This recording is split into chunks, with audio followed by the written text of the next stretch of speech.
How's it going, everyone? Christian Molina here, and I'm just excited to actually share a story with you guys, and hopefully there's some encouragement from this story. And when I was younger, I used to think, am I good enough for something? Am I good enough to go out and share the gospel? Am I good enough to actually be used by God? Am I even good enough to be a part of God's mind? Am I good enough to be a part of these things? Am I good enough to share the gospel?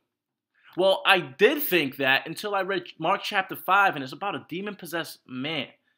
And Christian, you're thinking, like, Christian, why are you even talking about demon-possessed man? Well, this man was someone that was already kicked out of his village. Nobody wanted anything to do with him. He was already shunned. In fact, he was in these hills completely naked.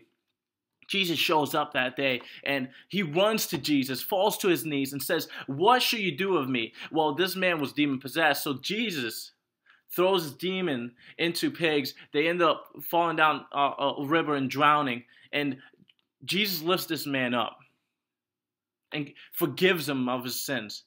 Well, on his way out, just fast forwarding, on his way out, Jesus is about to go on a boat, and this man says, "Let me go with you. Let me go with you, Jesus." And Jesus says, "No."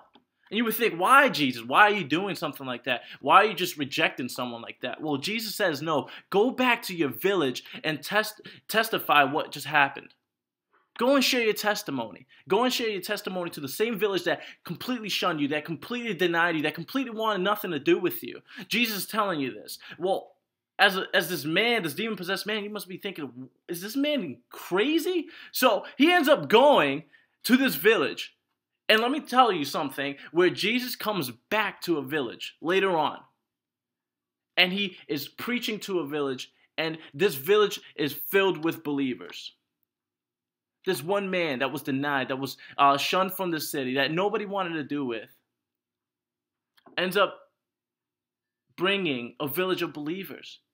Isn't that a beautiful thing? Well, let me tell you something. If Jesus can use this man that had nothing, in fact, he was naked, he could definitely use you. So my thoughts of not being good enough, or not being, great enough to do something, or should I even be used, were gone. Because this man literally had nothing, and Jesus used something out of him. So be encouraged this morning. I love you guys. Bye.